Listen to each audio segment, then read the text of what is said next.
नमस्कार दोस्तों, स्वागत है आपका हमारे channel target for IAS MPPSC with के। और आप सभी को 26 जनवरी की बहुत बहुत शुभकामनाएं। और एक दिन पहले था राष्ट्रीय पर्यटन दिवस यानी कि 25 जनवरी को, और इसी दिन होता है राष्ट्रीय मतदाता दिवस। दोनों को याद रखिए, काफ़ी अधिक इंपॉर्टेंट है। 26 जनवरी तो सभी को याद रहता है, उसके एक दिन पहले आपको याद रखना है राष्ट्रीय पर्यटन दिवस, और उसी के साथ साथ में आपका राष्ट्रीय मतदाता दिवस भी 25 जनवरी को ही रहता है। और इसी क्रम में दोस्तों कुछ इंपॉर्टेंट पर्यटक स्थल मध्य प्रदेश के जो कि नज़र में आए हैं, जो कि आपको किसी भी बुक में नहीं मिलेंगे। क्योंकि दोस्तों पर्यटक स्थल जितने भी जो बुक्स में दिए हुए हैं उनसे क्वेश्चन बहुत कम आ रहे हैं। अभी काफ़ी सारे स्टूडेंट्स ने भी देखा होगा, जो एस्पिरेंट्स हैं हमारे एमपी पुलिस के, उन लोगों ने भी देखा होगा, और एमपीपीएससी में तो आप लोग देख ही चुके हैं कि उज्जैन का जो कुछ भी आपको बुक्स में मिलेगा उससे उन्होंने क्वेश्चन नहीं पूछा है। उन्होंने क्वेश्चन पूछा है कहीं और से। वो कहाँ था दोस्तों? वह पूछा गया था दोस्तों मुख्यमंत्री जी के ट्वीट से। जी हाँ दोस्तों, मुख्यमंत्री शिवराज सिंह चौहान जी लगभग 1-1.5 वर्ष पहले उज्जैन गए थे। उस समय उन्होंने यह पूरा का पूरा डिस्कशन हुआ था और यह उनके ट्विटर पर साझा किया गया था, और उसी से डायरेक्ट उन्होंने क्वेश्चन बना के एमपीपीएससी में पूछ लिया था। तो इस तरीके के क्वेश्चन दोस्तों अब पूछे जा रहे हैं। तो यहीं पर इसी क्रम में दोस्तों एक और इंपॉर्टेंट स्थान है जहां पर मुख्यमंत्री शिवराज सिंह चौहान जी ने विजिट किया है, मनसा पूरण हनुमान मंदिर। तो इससे क्वेश्चन पूछा जा सकता है कि यह कहां पर है। तो इस तरीके के क्वेश्चन आपको याद रखना है। तो बने रहिए हमारे साथ। आज की इस वीडियो में और भी अन्य इंपॉर्टेंट करंट अफेयर के सेशन हम डिस्कस करेंगे, जैसे कि नवीन डाटा रिलीज हुआ है गवर्नमेंट की तरफ से, जिसमें बताया गया है कि मध्य प्रदेश में वर्तमान में दोस्तों कितने अभ्यारण्य और कितने नेशनल पार्क हैं। यह ऑफिशियल है। अगर दोस्तों कोई भी एग्जाम इसको झुठलाता है या फिर इसको गलत बताता है तो आप लोग मुझे कमेंट सेक्शन में जरूर जवाब दीजिए। मैं आपको उसकी लिंक भी प्रोवाइड करा दूंगा, जो कि लिंक आप जो एग्जाम है वहां पर आप प्रोवाइड करा सकते हैं, और उनको यह डाटा ठीक करना होगा, क्योंकि यह गवर्नमेंट डाटा है, काफी अधिक इंपॉर्टेंट है। तो इसको भी हम यहां पर डिस्कस करने वाले हैं। इसके साथ साथ दोस्तों अगर आप 2021 के पूरे साल भर के करंट अफेयर प्राप्त करना चाहते हैं, लिंक डिस्क्रिप्शन में है, वहां से आप मेरा टेलीग्राम चैनल ज्वाइन कर सकते हैं। तो चलिए शुरू करते हैं विदाउट वेस्टिंग योर टाइम। हमारा पहला क्वेश्चन है दोस्तों, मध्य प्रदेश में कितने नेशनल पार्क हैं? काफी अधिक इंपॉर्टेंट है। काफी सारी बुक्स में आपको कहीं पर 11 मिलेगा, कहीं पर 10 मिलेगा, कहीं पर 12 भी मिल जाता है कुछ बुक्स में, परंतु अभी तक ऑफिशियल डाटा कितने का है? 10 का। तो याद रख लीजिए, स्वयं मुख्यमंत्री शिवराज सिंह चौहान जी ने ट्वीट करके यह जानकारी दी है। तो इससे ऑफिशियल और इससे ज्यादा ऑथेंटिक जानकारी किसी बुक में भी आपको मिल भी नहीं सकती। तो इसको आपको याद रखना है। कितने नेशनल पार्क है मध्य प्रदेश में? 10 है। जी हाँ, 10 क्या है? एग्जिस्टिंग नेशनल पार्क है। उसमें से जो 11वें नंबर का अगर आपसे क्वेश्चन घुमा के पूछ लिया जाता है कि मध्य प्रदेश में प्रस्तावित एवं उपस्थित दोनों को मिलाकर कितने नेशनल पार्क है, तो वहां पर आपका दोस्तों आंसर 14 तक भी जा सकता है। परंतु अभी वर्तमान में सबसे फेमस प्रस्तावित है, जो कि जो कूनो राष्ट्रीय अभ्यारण्य है, कूनो राष्ट्रीय उद्यान, उसको कहा जाता है श्योपुर में इसे डेवलप किया जाना है। तो इसको आप याद रख सकते हैं। परंतु बाकी जो 10 हैं वह मध्य प्रदेश में क्या है? ऑफिशियल रूप से है। तो कौन कौन से वह 10 हैं? अगर आप लोग चाहें तो मैं उनको एक बार आपको रिवाइज करा देता हूं। जैसे कि कान्हा किसली राष्ट्रीय उद्यान सबसे अधिक इंपॉर्टेंट है, यह मध्य प्रदेश का प्रथम, कई बार मैं इसको डिस्कस कर चुका हूं। तो चलिए आगे बढ़ते हैं, इसके बारे में बाद में डिस्कस करेंगे। इसके बाद सेकंड है हमारा सबसे अधिक इंपॉर्टेंट, आपको याद रखना है, बांधवगढ़ राष्ट्रीय उद्यान डिंडोरी में है दोस्तों। एक और सबसे छोटा राष्ट्रीय उद्यान है मध्य प्रदेश का, 0.27 वर्ग किलोमीटर मात्र यह विस्तृत है। तो इसको भी याद रखना है। और बांधवगढ़ के बारे में भी मैं काफी डीपली तरीके से आप लोगों से हमेशा डिस्कस करता हूं। इसका दोस्तों 1963 में स्टेब्लिश हुआ था, इसको आपको याद रखना है। टाइगर रिजर्व आपका 93-94 में से टाइगर रिजर्व का दर्जा दे दिया गया था। यहाँ से चरणगंगा नामक नदी निकलती है।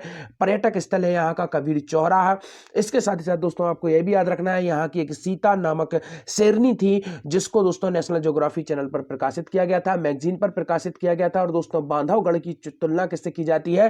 राजस्थान के रणथंभौर से की जाती है। बांधवगढ़ दोस्तों 32 पहाड़ियों से घिरा हुआ है। बांधवगढ़ राष्ट्रीय उद्यान मध्य प्रदेश का दोस्तों सबसे अधिक बाघ घनत्व वाला राष्ट्रीय उद्यान है। टाइगर रिजर्व भी है, और मध्य प्रदेश का पहला हॉट एयर बलून, जी हाँ, हॉट एयर बलून सफारी वाला राष्ट्रीय उद्यान भी यही है। और कान्हा केसली, बांधवगढ़, संजय और वन विहार, इन चारों राष्ट्रीय उद्यान में एक साथ दोस्तों शुरुआत की गई थी नाइट सफारी की। तो इसको भी आपको याद रखना है। इसके बाद देखते हैं पन्ना राष्ट्रीय उद्यान, 1981 में इसकी स्थापना हुई थी। टाइगर रिजर्व इसे दोस्तों कब बनाया गया था? दोस्तों 1994 में इसे टाइगर रिजर्व बनाया गया था। और आपको याद रखना है, इसे जैव आरक्षित क्षेत्र भी इसे बनाया गया है। 2011 में इसे जैव आरक्षित क्षेत्र बनाया गया था। तो इसको भी आपको याद रखना है। और जो पन्ना राष्ट्रीय उद्यान है दोस्तों, इसकी तुलना किससे की जाती है? इसकी तुलना की जाती है दोस्तों सरिस्का, याद रखिए, सरिस्का जो नेशनल पार्क है उससे इसकी तुलना की जाती है। तो इसको भी आपको याद रखना है। पन्ना राष्ट्रीय उद्यान में दोस्तों जलप्रपात बनाती है केन नदी। कौन सा जलप्रपात बनाती है?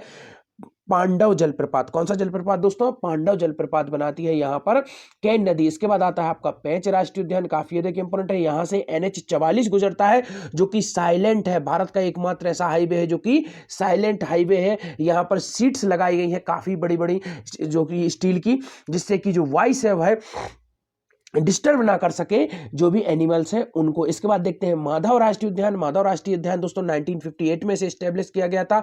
स्टैब्लिश तो इससे काफी पहले किया गया था, परंतु राष्ट्रीय उद्यान का दर्जा 1958 में दिया गया था।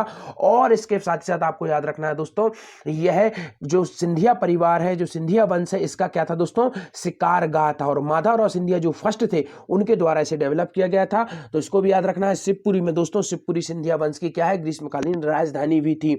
इसके बाद देखते हैं हम लोग संजय गांधी। यह काफी अधिक इंपोर्टेंट है, सीधी में है और इसकी स्थापना हुई थी दोस्तों 1983 में हुई थी। और टाइगर रिजर्व यह बना था आपका 2008 में, तो इसको भी याद रखना है। This is again very very important.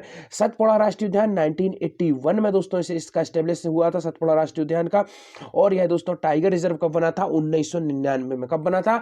1999 में, तो इसको भी याद रखना है। यहां पर दोस्तों आपको एक और इंपोर्टेंट फैक्ट याद रखना है, जो सतपुड़ा राष्ट्रीय उद्यान है, यहां पर दोस्तों नदियां प्रभावित होती हैं। एक का नाम है मड़ही और एक का नाम है तवा। और दोनों पर दोस्तों आप याद रखना है, तवा एवं देनवा, सॉरी दोस्तों, तवा एवं देनवा दो नदियां हैं और मड़ही इन पर स्थित क्या है?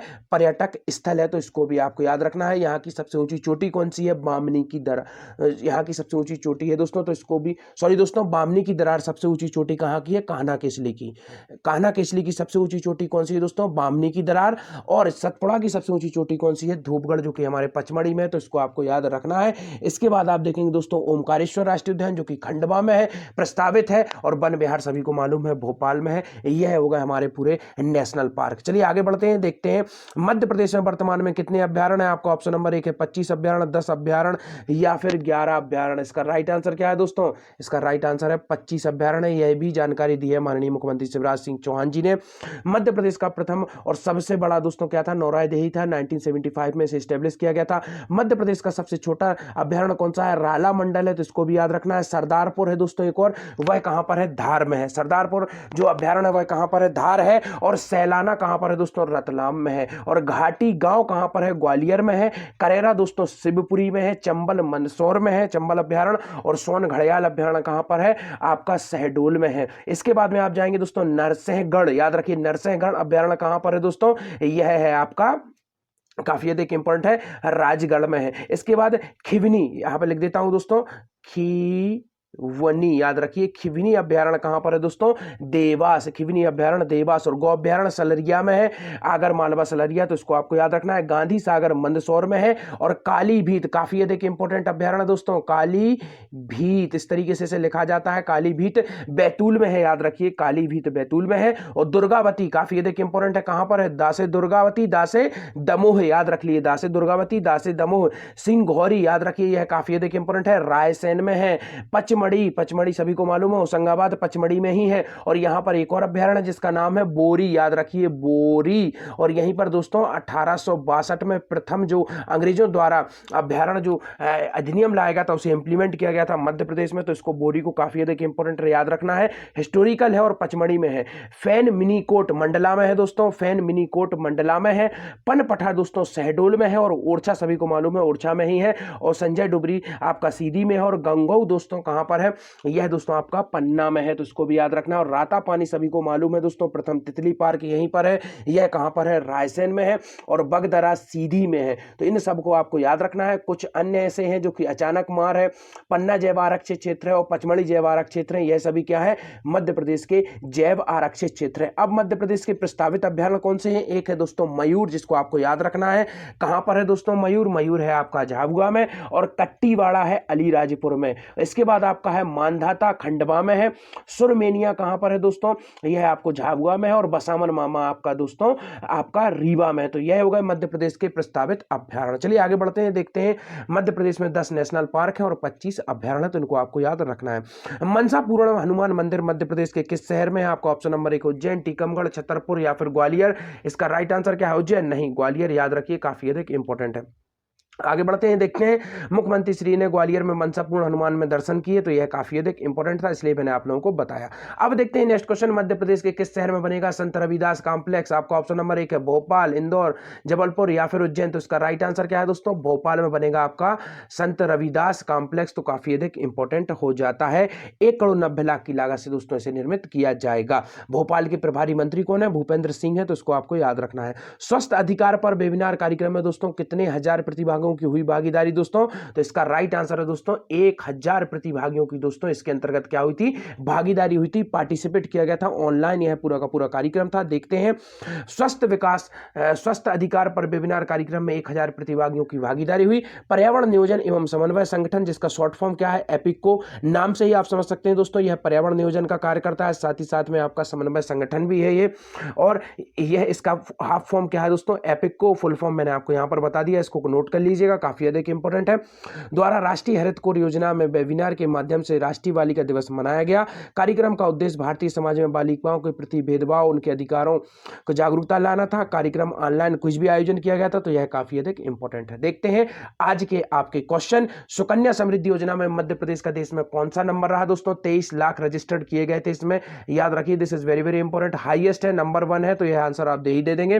राष्ट्रीय बाल पुरस्कार में मध्य प्रदेश के कितने बच्चों को पुरस्कृत किया जाएगा? This is again very very important. I hope you will definitely give answer. Thank you so much watching this video.